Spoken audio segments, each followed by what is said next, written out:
Ladies and gentlemen, today we turn our attention to the gridiron, not the one where touchdowns are scored, but the one where power, politics, and personal rivalries collide behind the scenes. DeMaurice, Smith, the former executive director of the NFL Players Association, is back in the spotlight, and this time, he's holding nothing back.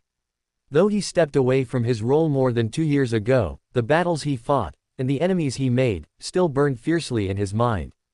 In his upcoming book, fittingly titled Turf Wars, Smith peels back the curtain on the NFL's power players, revealing a world of cold calculation, unchecked wealth, and ruthless ambition. This isn't just a tell-all memoir, it's a war cry from a man who spent years in the trenches defending the rights of players against what he describes as an empire of exploitation. The NFL, with its billion-dollar deals and global stage, is often painted as the pinnacle of American sports. But Smith tells a darker story.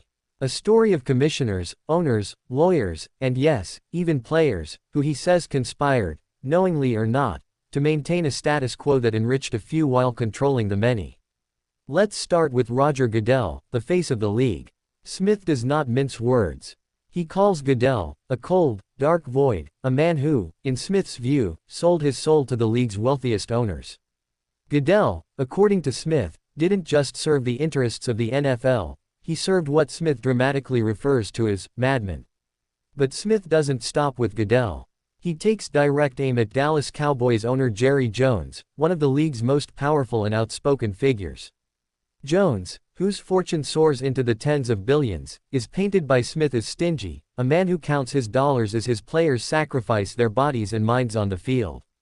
Then there's Jeff Pash, the NFL's former general counsel, whom Smith characterizes as the league's quiet enforcer. In Smith's telling, Pash was the one pulling strings behind the scenes, managing the league's legal fights and labor disputes with surgical precision. And perhaps most surprising to some, Smith directs criticism at one of the players' own, Pittsburgh Steelers quarterback Aaron Rodgers. Rodgers, a perennial All-Pro and face of the league, is portrayed not just as a star athlete but as a complicity figure in Smith's broader narrative of power dynamics gone awry. This is not a book of subtle suggestions. This is a book of sharp edges, pointed fingers, and names named. Smith wants readers to understand the battles he fought were not theoretical debates about collective bargaining, they were clashes of values, of livelihoods, of the very soul of professional football. Turf Wars promises to detail the contentious negotiations over player safety, the salary cap, guaranteed contracts, and revenue sharing. According to Smith, each negotiation was a battle against a league that prioritized profit margins over player welfare. Smith spent over a decade leading the NFLPA, and during that time he gained both allies and enemies. He brokered labor deals, navigated lockouts, and faced a public skeptical of millionaire players battling billionaire owners. But in his mind, the fight was always about something deeper: justice, fairness, and protecting the next generation of players from being chewed up and spit out by the machine.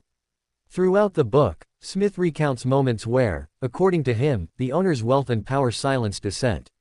He claims that players' calls for better health benefits, concussion protections, and guaranteed money were met with cold resistance. But this is also a personal story.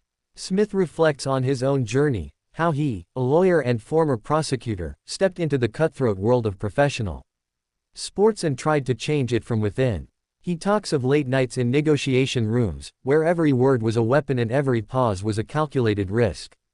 He describes moments of betrayal, where promises made in public were broken behind closed doors. And he doesn't hide his own shortcomings. Smith admits to missteps, to moments where he underestimated the league's resolve or overestimated his own power. But in the end, he says, he never stopped fighting. The book's timing is significant. As the NFL faces new challenges, rising player activism, public scrutiny over concussions, and labor unrest, Smith's words carry weight. He is no longer a union leader with a seat at the bargaining table. He is now a whistleblower, an outsider, telling his version of the truth. Already, the sports world is buzzing about what this book will reveal. How will Goodell respond to being called a cold, dark void? Will Jerry Jones address the accusation of stinginess? Will Aaron Rodgers, known for speaking his mind, fire back? The NFL is an empire built on image. Every Sunday, it presents a polished spectacle of athletic excellence and family entertainment. But Smith argues that behind the spectacle is a ruthless business, where player welfare is often sacrificed at the altar of profit. Whether you agree with Smith or not, one thing is clear: turf wars will spark debate. It will force fans, players, and executives alike to confront uncomfortable questions about the league they love. This is not the first time a former insider has exposed the NFL's inner workings. But few have done so with the sharpness and detail that Smith promises. He portrays himself as a warrior, bloodied but unbowed, speaking truth to power in a league where power is everything. But critics will no doubt argue that Smith has an axe to grind, that his words are colored by personal grudges and professional disappointments. And perhaps they are. But even if that is true, it does not erase the stories he tells. Stories of players who suffered lifelong injuries. Stories of battles fought over basic human dignity. In the end, turf wars is not just about football. It is about power, who has it, how they keep it, and what it costs the people beneath them.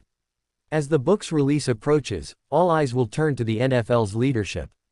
Will they ignore Smith's words, dismiss them as the bitter ramblings of a former union head? Or will they address the serious concerns he raises? And what of the players? Will they see Smith as their champion, fighting for their cause even in retirement? Or will they distance themselves, eager to avoid the fallout? One thing is certain: the battle for the soul of the NFL is far from over. And with turf wars, DeMaurice Smith has fired the next shot. Now the question is, who will answer?